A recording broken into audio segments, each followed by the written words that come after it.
Hello everyone, my name is Akamatzu and welcome to my channel, where today we are going to be talking about Monster Hunter Rise. I wanted to take time to make a beginner guide video of us going around Kamura and talking about the varying facilities and what they do and whatnot in Monster Hunter Rise. So, with that said, let's get started. So currently we're at the very beginning of the place. One thing you'll see is you'll see a lot of merchants. A lot of them have names, but a lot of them just offer only conversation currently. But as you progress through the game, they will have a little highlighted mark on the map in the area that they're staying at. And in case that they have a special quest that they want you to do, then you'll have to hunt them down, talk to them, and do their particular quest. But outside of that, they generally don't offer you anything in terms of facilities, just conversation. So, I think a good place to start would be your item box, I guess. There's various item boxes around Kamura. So at the item box, you could do lots of stuff. So, one, you can bring items into the hunt like this. So, all the items right here, you bring it to the hunt. If you want to put items into your storage box, you can just select them and do this. Or you can go over there and you can select the items that you want to bring into the hunt. All the items that you don't use are kept in the box, and you can either restock them or put them away after the hunt. So, this is a nice way of bringing bonuses and stuff. Or, you know, antidotes in case you go against a poison monster, flash bombs, sonic bombs, and stuff like that, depending on your hunting needs. So you can do this before you even go on a hunt. So it's nice to have a loadout. What you can also do is you can craft items in this game, and a lot of good items can be gotten from crafting. From ancient potions, max potions, these are really good, armor skin and mega. Armor skin, demon drug, demon powder, dash juice, energy drink. A lot of this stuff is really good. And you would probably want to read through the descriptions to see which ones that you would like. But this is some of this stuff you can't buy at the store on the regular. So crafting it is not a bad idea. If you want to bring in bombs, you can craft bombs. And for gunners, crafting is tremendously helpful because you can craft every ammo in the game. Now, if you take a look on the right, you see this little thing called autocraft. So what autocraft does is if you have normal ammo 1 in your inventory and you have, well, you always have normal ammo 1, but let's see. Oh no, I guess that's a good example. If you have gunpowder, you happen to pick up a plant that gives you gunpowder 2, you'll make shrapnel armor 2 if it had autocraft. So if you pick up huskberry, it will automatically make shrapnel armor 1. So you can set the items that you would like to autocraft when you're out in the field gathering and stuff. And it's a very useful tool that you can use to, you know, craft stuff on the fly so you don't always have to go in the menu to do it manually. So crafting is pretty essential, I would say, to Monster Hunter. I think it's more essential to certain weapons than others, like particularly guns, and I think like dual blades need dash juice and stuff, and bow, so maybe some weapons use it more than others. You can also make item loadouts. Currently this is my only one, but you can, you know, make up to 5 pages, 40 loadouts at the moment of, you know, whatever you want to bring into a hunt. Say you want to do a gathering hunt and you don't want to bring anything in, you can have a blank one even if you want to. So this is really nice and it saves you a lot of time. If you have a messy inventory and you come over here and you select a item loadout, it doesn't discard your items, it just puts them in your item box. So the item box is a really good thing to get used to and practice with. You can also change your equipment here. Changing your equipment is a good idea. Bringing various skills and stuff to hunts will only help you as a hunter. It allows you to look at your stats and make builds, which is a core part of Monster Hunter. So you want to get very familiar with checking your equipment and figuring out what you want to make. Reading the descriptions is also very helpful. If you go to, I believe it is... Actually, can you do this right here? You can't. So I said reading the skills is very helpful. If you go to status and you go over, well, you don't have to go over, but if you click in the right thumbstick, the skills that you have on your armor, if you don't know what they do, if you click in the right thumbstick when you have the prompt, you can read over here on the right what they do. And the spreadsheet in the middle breaks down what skill is on what armor, which is very nice. But you can also go, let's see, in equipment info, click ZR, and you can see the skills that are on various pieces of equipment that you have equipped. So it's nice to, you know, read the skills, see what they do, see if you think it's useful towards your weapon, and, you know, go out and test it on a monster. So getting familiar with the equipment in any Monster Hunter game can only help you. You can also sell your gear and sell your items if you want to do that. You can customize bowguns. Bowguns, heavy bowgun and light bowgun, have special things where you can attach attachments to them that can change the weapon a little bit. This has changed in this game. Say if you were coming from World, this has changed just a tad with the options that you get. And a new feature in Rise is equipment display.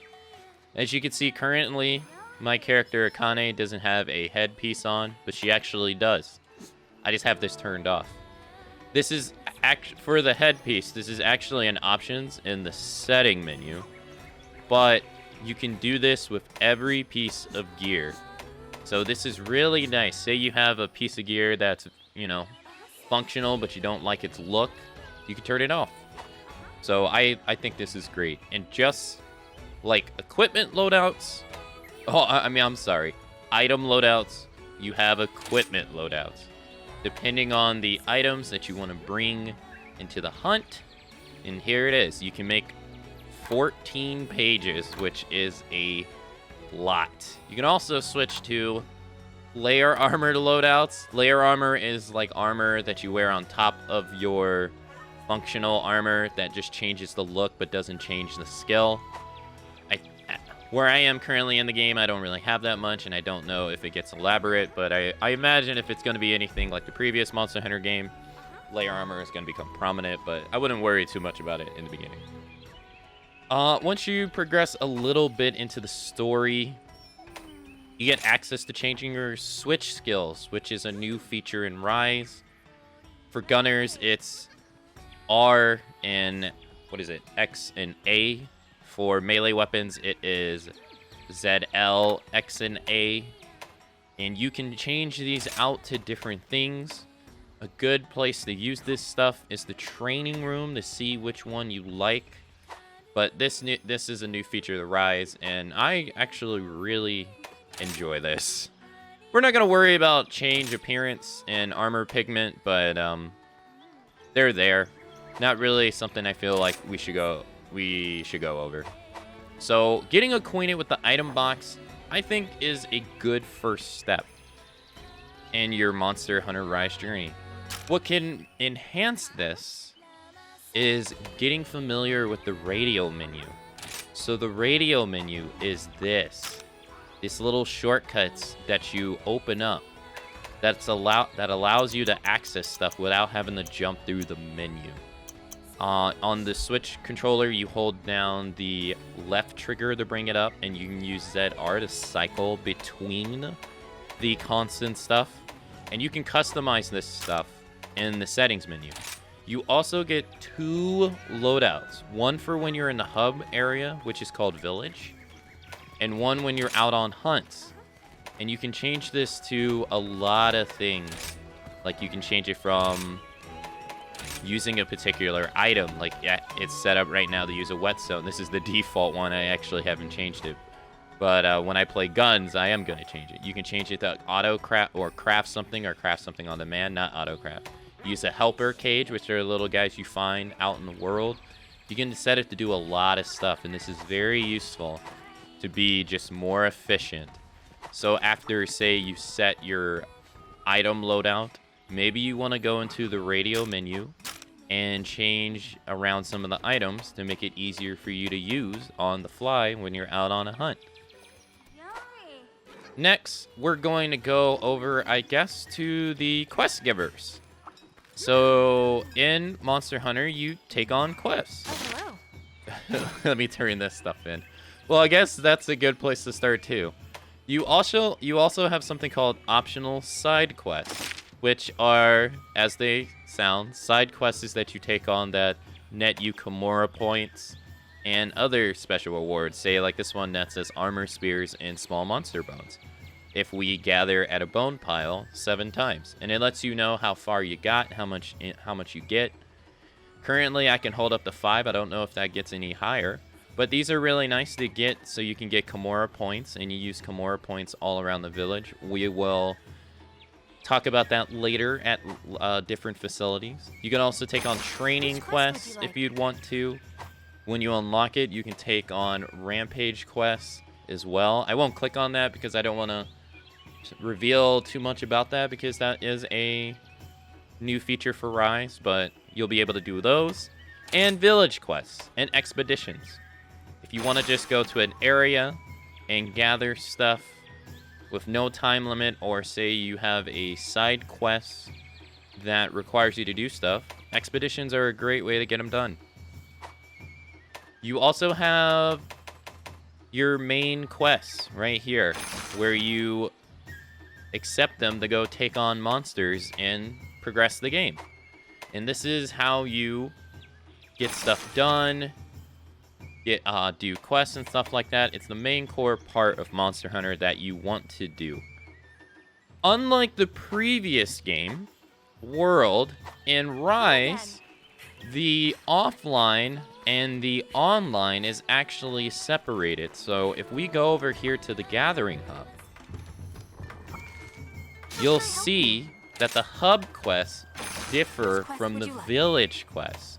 So these quests are intended for you to be played online with friends or randos. But you can do them by yourself. In fact, I've gone out of my way and done all of these that you see completed by myself.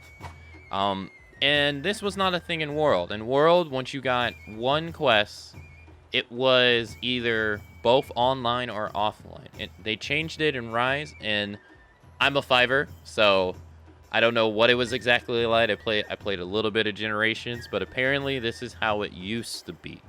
So you have these quests to also do that differ from the quest giver outside. So keep that in mind as well. See you later then. I guess we're in the Gathering Hub, and we'll talk a little bit about the Gathering Hub. The Gathering Hub is a place where if you play online, you can see your friends. Right here, I don't believe you can see them in the village. In fact, I actually haven't played online in this game yet. You have very NPCs in here that you can interact with. You have Hojo. You have a merchant. Oh, well, that's not the merchant. You have a merchant right here that you can interact with, that you can buy items from, which is very nice with your money that you earn over on the hunt, and you can buy a wide variety of stuff from ammo to potions and bombs and stuff to make traps. So it's really nice to get accustomed with this. You can also, when you purchase an item, you can have it sent to your item pouch that is currently on you, or your item box, which is where you keep all your assortments of stuff. You can sell your stuff here as well, your items. There's a lottery that I can't show you, but whenever it's up, it's a good idea to play it. You pay a little bit of money and you can win some stuff. The melting pot you unlock a little bit later, and it allows you to craft stuff by using items that you have or parts that you have. It's a nice thing to get familiar with, but I won't put this in the beginner's guide because it's not necessarily a beginner's thing. And read Amiibo if you have Amiibos, which I don't have any, so I can't really tell you anything about this. So, I've been trying to get the Magnamala amiibo, but it's been sold out. I should have ordered it earlier. Also in the Gathering Hub are arena quests. Hey, hero. Arena quests differ from your typical quests, as in it is a quest that has a set item loadout that you accept to use, and you try to do the best you can and get the lowest time that you can. So you see I get an S rank on this one at 2 minutes and 21 seconds, and the S rank time was 2 minutes and 30 seconds with the light bowgun. These are basically challenge quests for you to take on that are pretty fun.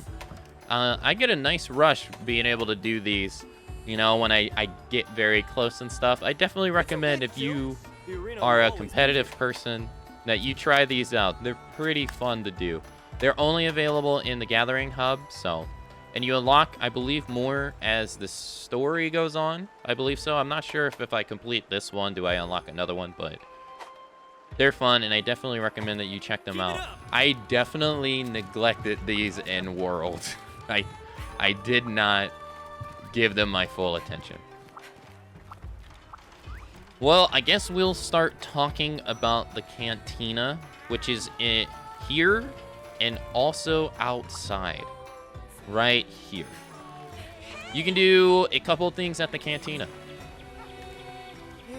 So just like item loadouts and equipment loadouts, you can make I've got lots of tasty snacks for you. food loadouts, which are called Order the Usual.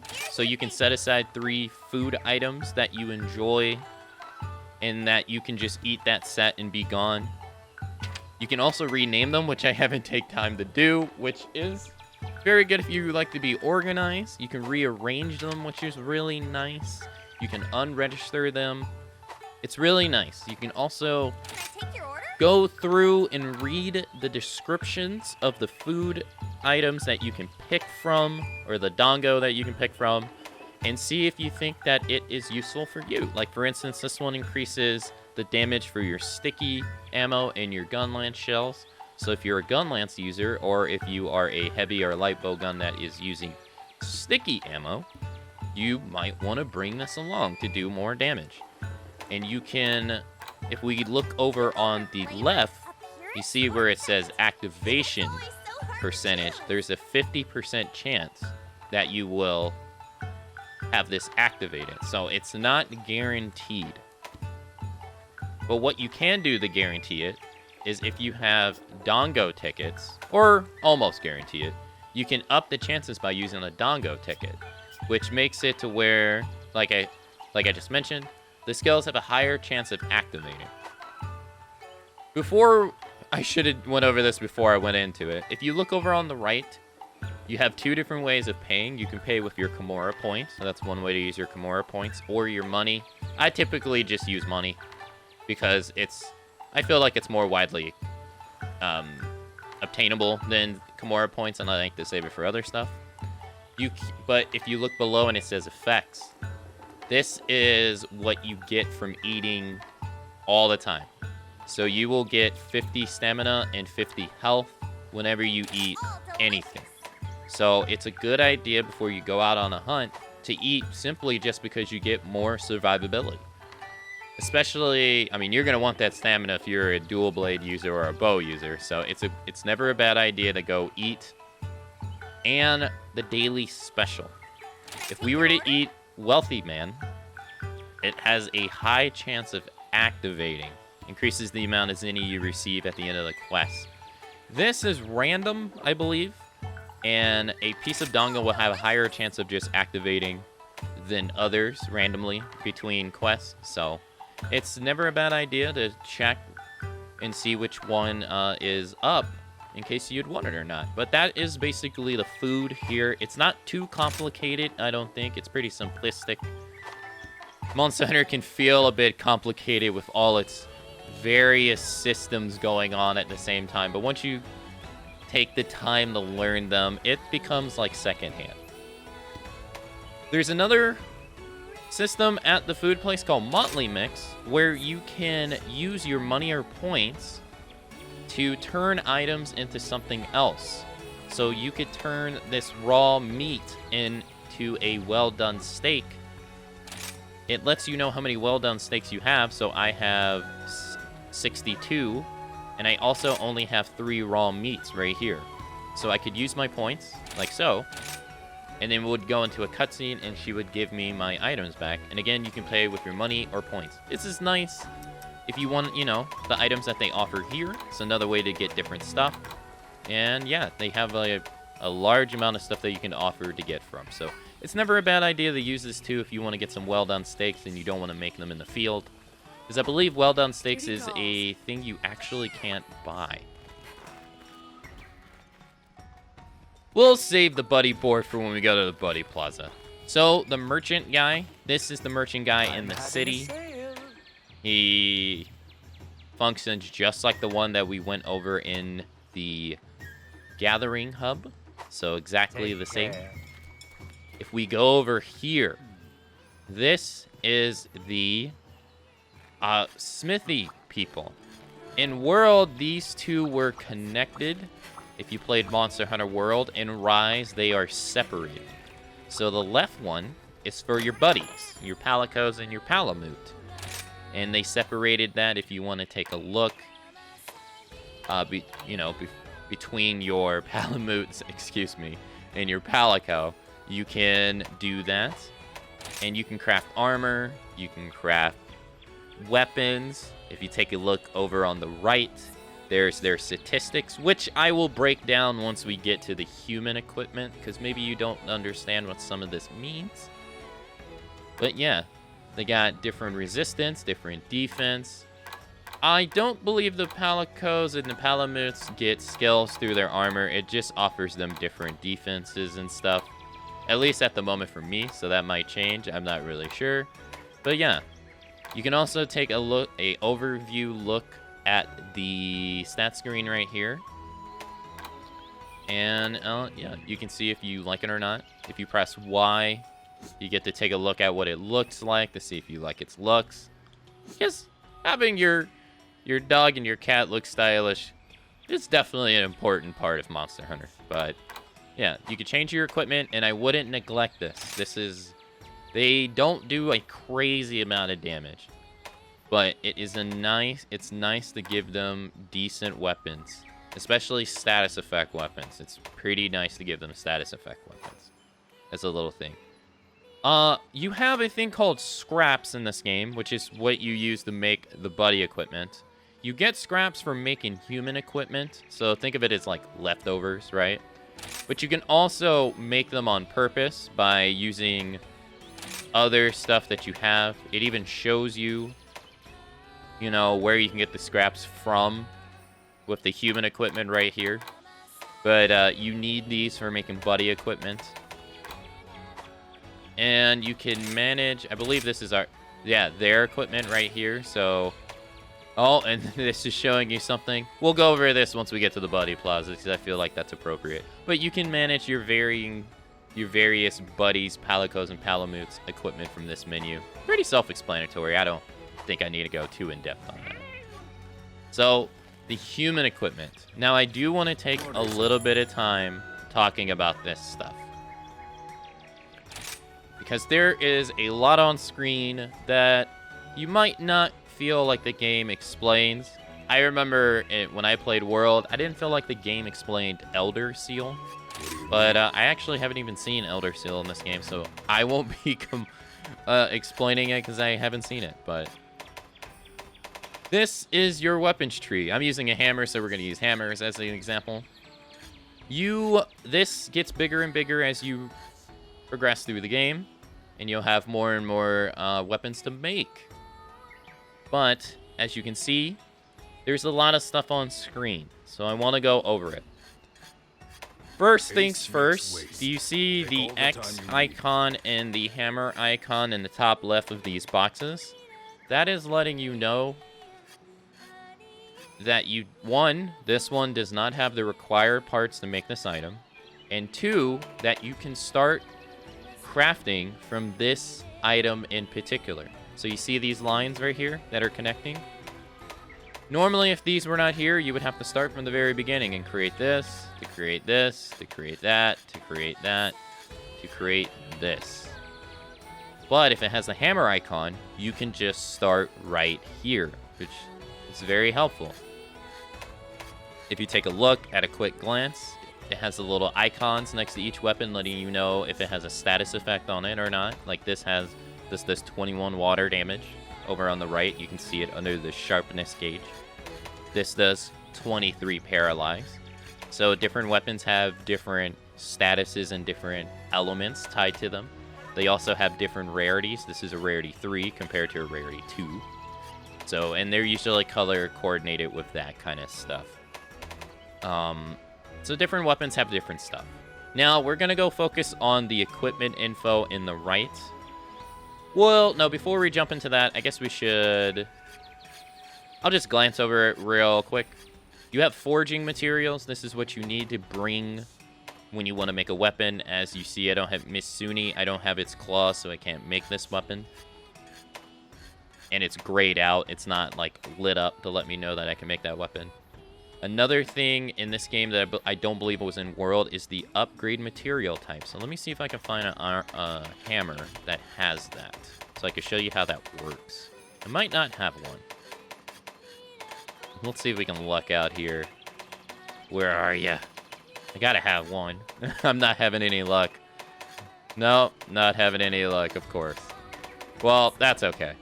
Pretty much what ends up happening is it pulls up a menu and it will ask you to sacrifice, this is a good one, a bunch of equipment from Magnamala. You need 10 points worth of items that you would obtain from Magnamala. You sacrifice them on top of the stuff that you use to make this, and bam, you can make the item. So, not too complicated, but I thought I would go over it anyway. Now, with that said, let's go over to the stuff on the equipment info on the right. Now, this stuff can be very overwhelming. Rise, at first, when you don't understand it. Rise, or any Monster Hunter game, has a lot of information that if you don't understand what it means, it can be overwhelming.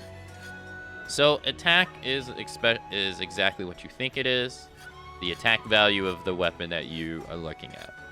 Sharpness is something that only exists on melee weapons. It does not exist on guns, as you can see. There is no sharpness gauge here. But guns have stuff that melee weapons don't have.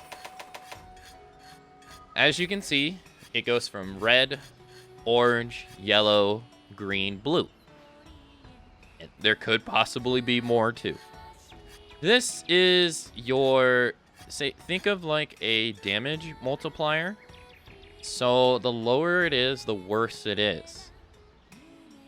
What it also does is it can make your weapon bounce off the monster and not fully connect and do as much damage as it could and put you in this really awful slowdown.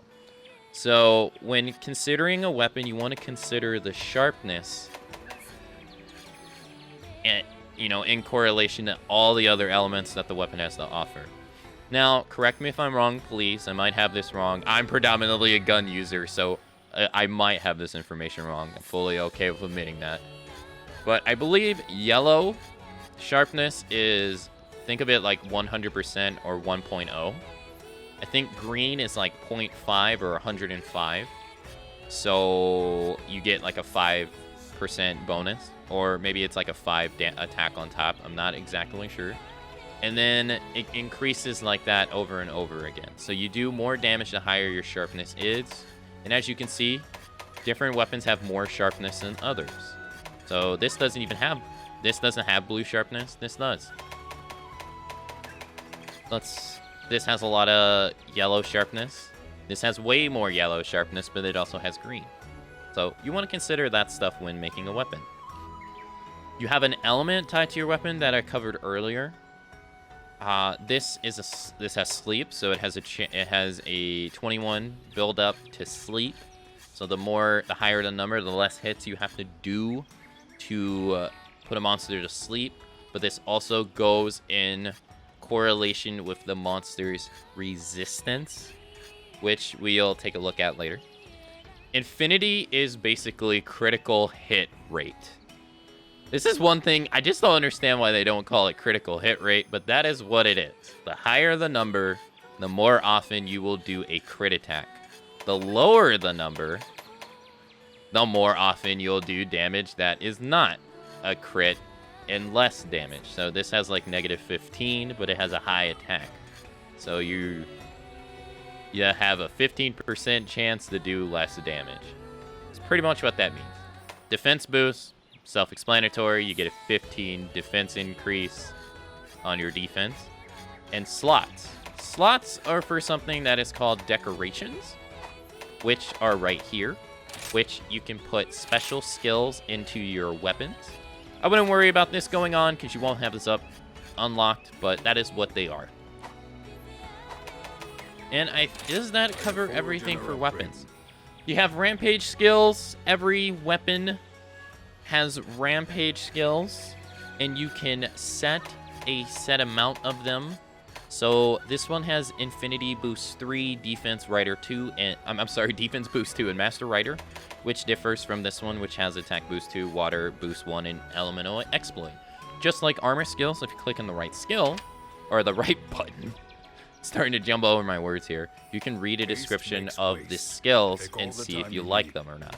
But when you're picking a weapon, you want to take a look at the rampage skills and see if you like it. So to give you an example, let's see if I can find the hammer. This one. This one has 160. This one has 170. Or this one right here. Yeah, these are pretty close. One has a defense bonus, the other one doesn't. This one has defense bonus 2, which I believe is +6. Or no, I'm sorry, +20. So if I wanted that, that'd be nice. This one has 15 defense already on it. Same damage, less sharpness. But it has attack boost 3, which gives me 8 attack. Which is what I want, because I try to prioritize attack skills. So that was the difference between me picking this hammer and this hammer. So you want to make those decisions when you're making a weapon. And that is pretty much it for weapons. That's pretty much it. You just want to take the skills, read the skills, look at the upgrade parts, which gives you an idea of what monster you need to go hunt. And yeah, when you figure out what weapon you want, this is how you make them. And it's the same for armor. Armor works the exact same idea. Armors have skills tied to them. You want to read the skills, again, right thumbstick, and see if you like that armor. Set building is huge in Monster Hunter games. I wouldn't worry about it too bad getting started, but it definitely does help. You can make some decent builds in low rank. They have some nice, I think I got up to like attack boost 5, which in sluggers too, which was really nice.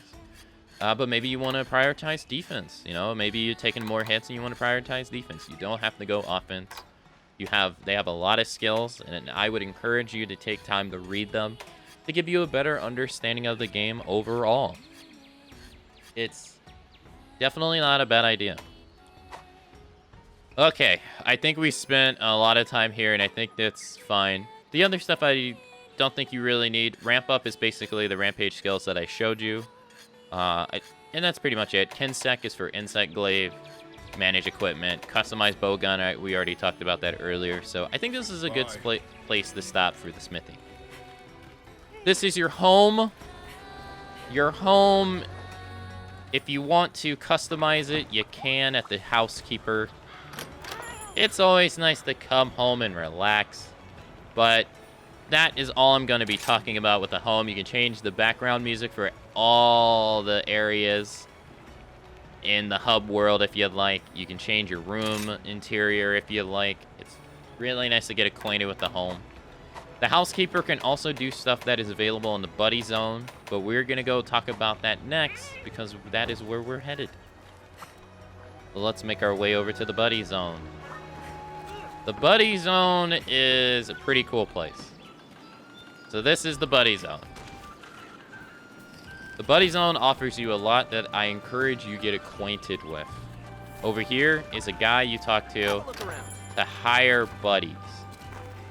You can hire them just by flat out buying the ones that he has available, or you can scout for a buddy and look for a particular skill.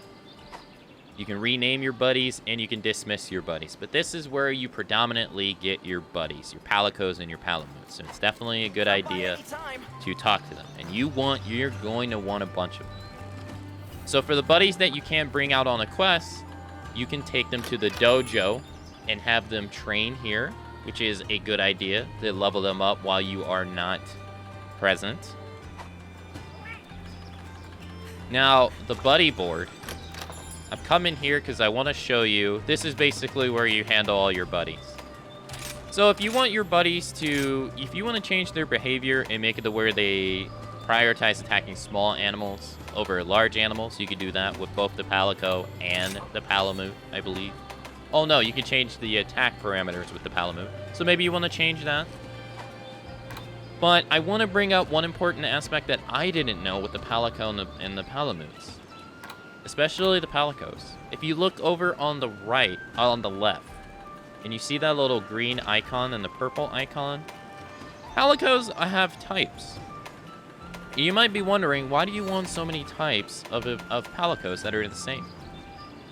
Well, it's because all Palicos are not created equal. They get different skills. See? For the most part, the first, third, and fifth skill is the same, but that's not true too. They can change as well. I find that the first and the last skill are the same across the board for types, but they come with different abilities, and you want to take the time to read these to see if it has a particular skill that you like and that you want to bring in. Since I take a lot of damage and I'm trying to use melee weapons that I've never used before, I bring a healing Palico, but you can bring a assistant Palico if you want someone to help you with traps, a fighting Palico that is focused on fighting, a bomb Palico that is focused on bombs, or a gathering Palico, which is not a bad one if you want to focus on gathering materials, because Pilfer is a really good ability. So they have different types, and you want to take the time. They have different skills that they can equip themselves. You can equip these. They have, you know, as you can see over on the right, Negate Stun has 2 little things, so it's going to take up 2 boxes. Medic's Touch has 3, so it's going to take up 3, so you would only be able to equip one box after that. So I definitely encourage you to take the time to read this stuff and see what abilities they have and what skills that you want your Palicos to have. Now, what can you do with your Palicos outside of bringing them into fights? Well, you can have them over at the dojo. You can do something called the Meowcenaries, which in World was basically the Tail Riders, where you send them to an area, and they basically go conquer that area over the course of you doing 5 hunts, and then you come back and you collect the items. It's pretty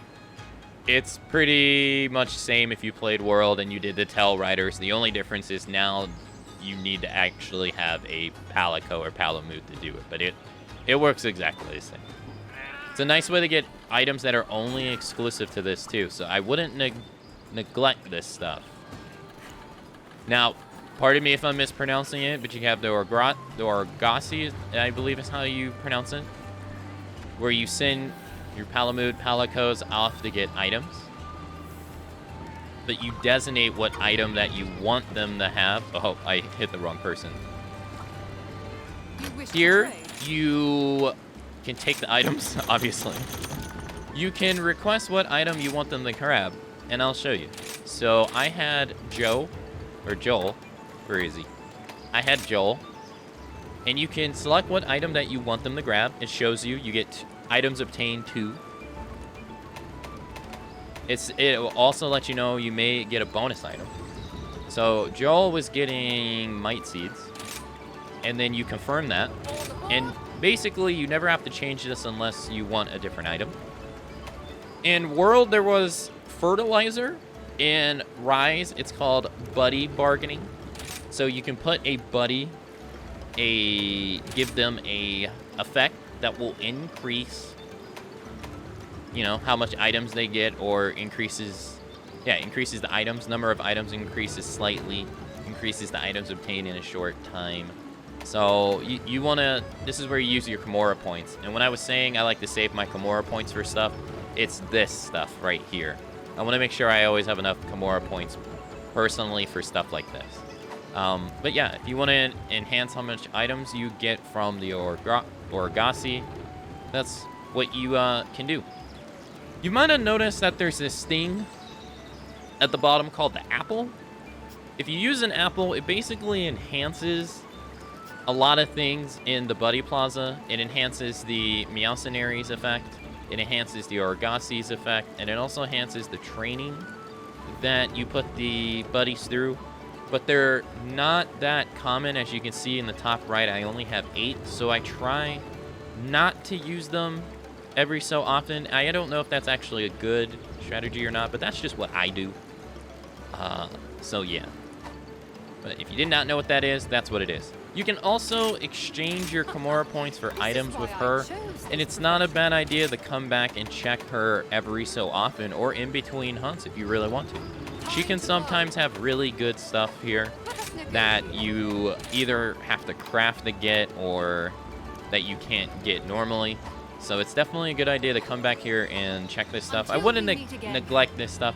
This stuff is just as important as hunting, in my opinion, in Monster Hunter. It gives you a lot of items that can support you in a lot of endeavors. Now, I'm going to show you something that you may or may not have seen, but if you head behind here and you go up here,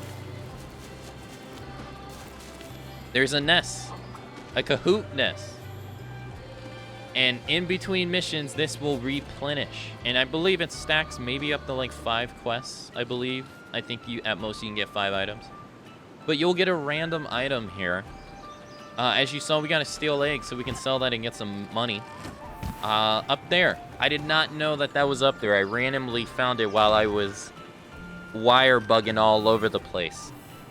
But it's definitely, again, not a bad idea to come to the Buddy Plaza. You can't do all that in your house, by the way. You can access the training room, the Orgasi, and the Meowcenaries from your house. So if you don't want to come here and you don't want to do the Kahoots nest, you don't even have to come to the Buddy Plaza. You can just go to your house. But I do believe you got to come here to hire buddies. Now, I'm not going to go in the training room, but there is a training room over there that you can use, and I definitely recommend it if you want to get used to weapons without using them against monsters and worry about carding and stuff. You can customize the person in there to meet your needs, but it's definitely, like I said, it's definitely a good idea if you want to get accustomed to a weapon to take it to the training room, wail on it, try to figure out the combos. Hell, even look up the combos online if you're having a hard time to really understand a weapon, because some weapons are more complicated than others. Some of them are even very simplistic, but hard to master. I mean, Greatsword is a really damaging weapon with its short move list, but it can be pretty challenging for some people to use. Now, I think the last thing that I want to go over before I wrap up this video is the new stuff in the hunt. So let us go on a expedition. We'll go on an expedition. We won't eat, but it's a good idea if you're going on a hunt to eat. But I want to show you the new stuff that is available while we do a hunt, or things that you want to do while you're hunting. I will say one thing, though. I find that the loading times on the Switch are actually pretty nice. They're not instant, but it's really nice. This'll be easy. So when you start your hunt, you want to go over to the item box and take all these items pretty much. They give you these items for free. If you see the little icon in the top right, that's a temp item, so after the quest, you're going to lose them. But these are free items. It never hurts to take these. Now, if you look at your item pouch, that's where they are.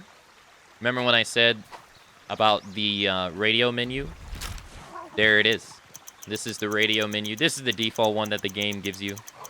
It's not a bad idea to customize this to your liking. But if you want to use items on the fly, boom, there it is. You don't actually have to hold down L and press A and Y to navigate through this, which can be a little cumbersome when you're on the fly. When you're out in the field, you can gather items like this. So if I had autocraft on, that would have converted into potions, which I actually do have it on. But since I'm maxed out on potions, it didn't. It kept it as an herb. So, and there's various things that you can interact with and take back, like over here. You can grab this. Got some fire lanterns and stuff like that, so it's not a bad idea to pull up the map, read it, figure out, you know, where you want to go. You can customize this map to your liking with L1 and R1. You can switch through the layers like this.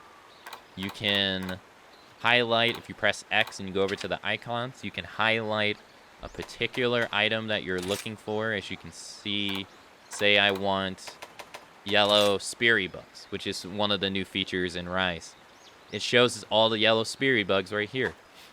Now, if you back out and you hold down L1, it zooms in the map to the detail map. And the item that you have enabled will show up on the detail map.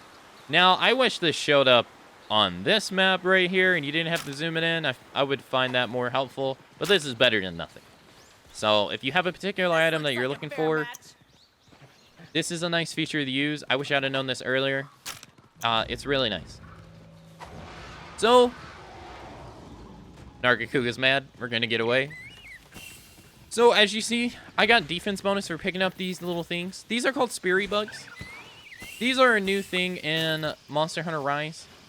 So, in World, when you would eat at the cantina, if you got the max modifiers, or, you know, the max boost from the food, you had the max stamina and max health that you'd take into the quests. They differ that a little bit. So now they have these Speary Bugs that you can gather around on a quest to give you bonuses. So if we go into the menu and you look down in the bottom left, I can get a max potential of 50 health, 50 stamina, 10 attack, and 20 defense from going around and picking up these Speary Bugs. So it's not a bad idea if you're having a hard time on a hunt to go and do that. I haven't felt the need to really do that myself, but that is available. It's also, total received, 10? Oh, I have a 10 boost, is what they're saying. Right, okay. Yeah, so I picked up 2 and I got 10. So there you go. Another thing is the helper cage. They changed the endemic life in this game to where they have varying aspects that can help you. So, it's not a bad idea to go read these guys to see if they do something that you think might be helpful. But you can go around and you can carry 5 of them. So you see where it says helper cage, you can carry 5 of them and you can use them in your item box or the radio menu. And some of them, they can do very good effects. So I would take the time to learn what they do. And I think that about wraps up what I believe is really a good place to start with Monster Hunter Rise, I guess. Yeah, I can't really think of anything else that I would like to cover. Maybe, well, I'll take one. Yeah. If you want to do a wire bug move, I said it before. With the hammer, it is Z, L, and X to do that. If you want to do an offensive one, you have to have your weapon out. And then it does this. These all vary depending on the weapon that you're using. But I think that is about it. I think that's all I want to cover. So, I really hope that this was helpful. It might have been a little bit of a ramble, but I tried to get through and explain a lot of this stuff in the hub world that in a more detailed and practical use sense that you want to get into. Monster Hunter can be a very overwhelming game when you start because it has a lot of stuff going on. And it can just be very, overwhelming. I remember when I started World, I was overwhelmed by just the sheer amount of menus and info and all this stuff, and I had no idea what it meant, and there was a lot of names everywhere and a lot of stuff. So I wanted to make this video to help people newer people or maybe returning people understand things that maybe they just didn't know or didn't fully understand. So that's going to wrap it up for me, guys. Thank you so much for watching. If you found the video helpful or if you thought I missed anything and there's some tips that you think are useful for others, write them down in the comments below. And let's help each other, you know, have the best Monster Hunter Rise experience. I think this game's wonderful. I've been having a blast. If you haven't even bought the game and you're on the fence, I definitely recommend it. So thank you guys all so much for watching, and I will see you guys next time.